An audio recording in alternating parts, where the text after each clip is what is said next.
prematur, yang kedua memakan daging yang terinfeksi oleh tropozoid dalam bentuk kista tadi. Nah, itu disebutnya adalah acquired toxoplasmosis. Sedangkan yang tadi via transplacental atau intrauterin disebutnya dengan congenital toxoplasmosis.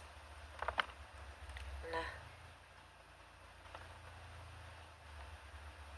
ini juga sudah saya jelaskan ya tadi beberapa fakta mengenai transmisinya. Di tanah tadi kista matur ini bisa bertahan sampai 1 tahun. Kemudian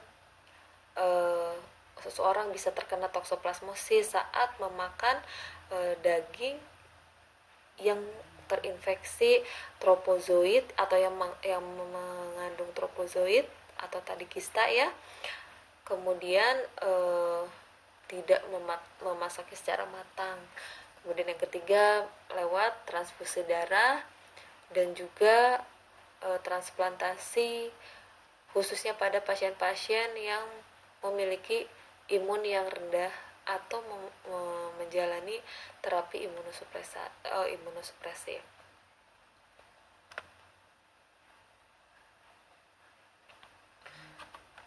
Dari epidemiologinya itu sendiri, toxoplasmosis ini kejadiannya sangat tinggi pada orang-orang yang bekerja di pejagalan. Kemudian infeksi kongenital itu terjadi relatif lebih sedikit daripada yang acquired.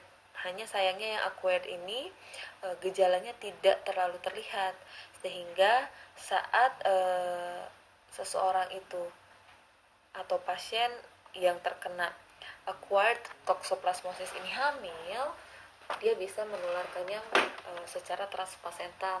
Itu kenapa screening pra kehamilan atau yang disebut dengan TORCH, salah satunya di dalamnya ada screening toxoplasma, itu sangat penting dilakukan untuk sebagai kegiatan preventif dari toxoplasmosis.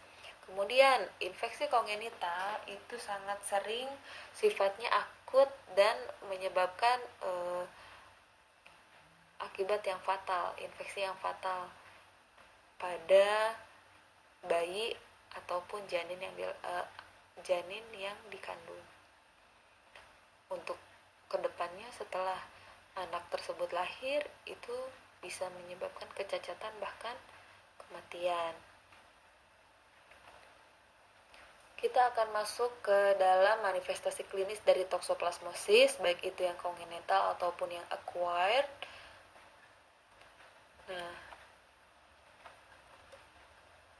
yang akan kita bahas pertama adalah congenital toxoplasmosis.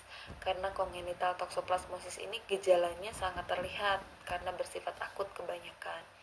Misalkan limfadenitis, terjadi demam, sakit kepala, kemudian nyeri di otot, terdapat splenomegali, kemudian juga bisa manifestasinya adalah meningoencephalitis, miokarditis, dan juga pneumonia yang atipikal. Nah, bisa juga dia menyerang sistem saraf pusat, dan ini pasti manifestasinya sangat fatal, bisa menyebabkan kejang bahkan kematian. Kemudian pada bayi bisa terjadi retinokoroiditis, di mana retina dan koroidnya itu terjadi infeksi dan terjadi kalsifikasi di sana, sehingga ini sangat butuh terapi dini. Nah, untuk toxoplasmosis kongenital ini disebut juga dengan Sabin tetrad, si gejala-gejala ini tuh. Sabin tetrad itu terdiri dari apa saja?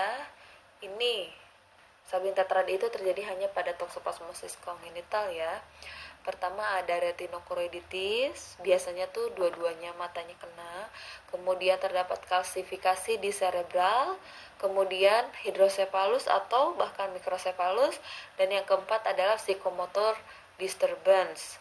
Bahkan beberapa pasien itu terdapat hepatomegali, splenomegali, pneumonia, dan eritem pada kulitnya. Nah, sehingga sangat bahaya sekali congenital toxoplasmosis ini jika terjadi pada janin atau bayi yang dilahirkan, sehingga sangat penting untuk screening terlebih dahulu sebelum seseorang wanita merencanakan kehamilannya. Nah, ini beberapa gambaran dari gejala congenital toxoplasmosis di mana terjadi perubahan di fundusnya, ya, terjadi kerusakan di bagian fundus dari mata bayi yang terkena. Kemudian juga ini terjadi degenerasi atau atrofi dari sel-sel di sekeliling makula. Ini juga terdapat kalsifikasi di dalam otaknya atau di dalam cerebralnya. Ya, ini gambaran-gambaran dari toxoplasmosis congenital. Nah, adapun untuk yang acquired toxoplasmosis itu biasanya gejalanya banyak yang tidak terlalu memperlihatkan atau asimptomatik, dan adapun manifestasi klinisnya juga tidak terlalu khas, tapi yang sering ditemukan adalah terdapat limfadenopati. Jadi membentuk seperti mononukleosis infeksiosa. Ini ya salah satu gambarannya. Ini adalah seseorang 51 tahun laki-laki yang terjadi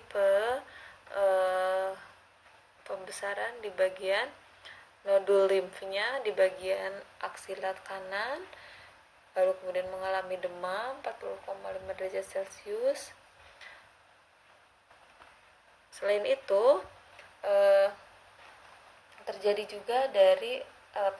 juga kemerahan atau erupsi di kulit, kemudian nyeri kepala seperti yang terjadi di infeksi akut. Gold standar tadi ya, mengisolasi dari parasitnya. Caranya adalah menginokulasikan darah pasien sebanyak 0,3 mili ke dalam sel tikus, ke dalam tikus. Nah, setelah 10 hari kemudian cairan dari peritoneum tikus ini kita periksa. Ini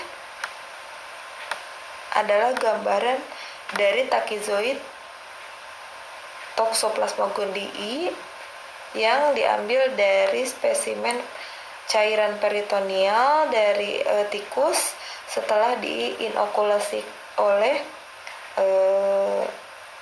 darah pasien ya.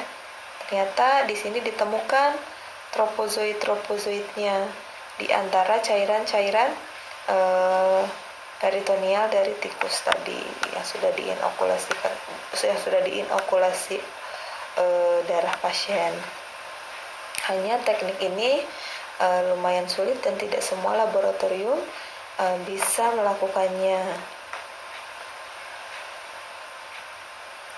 Nah, tadi apabila tidak berhasil dengan gold standard tadi dengan cara menemukan parasitnya di cairan inokulasi tadi, kita bisa melakukan tes serologi. Yang bisa dilakukan adalah pertama dengan mengecek antibodi IgG menggunakan color test atau Sabin-Feldman test yang nanti akan saya terangkan. Bisa juga ini ya, bisa dilihat sendiri, bisa mendeteksi IgM antibody, kemudian titer dari imunoglobulin G. Ini beberapa prinsip penting mengenai tes serologi. Pada infeksi awal dan pada infeksi kronis, ini hal-hal yang harus diketahui. Saat infeksi awal itu IgM-nya akan positif dengan imunoglobulin G titernya rendah. Kemudian saat terjadi infeksi kronis, IgM-nya mulai disappear atau hampir negatif bahkan sama sekali, tapi IgG titernya meningkat. Sedangkan pada congenital toxoplasmosis itu bisa terjadi dua hal atau dua keadaan. Saat terjadi transfer pasif antibody, maka IgM-nya akan negatif karena IgM ini tidak menembus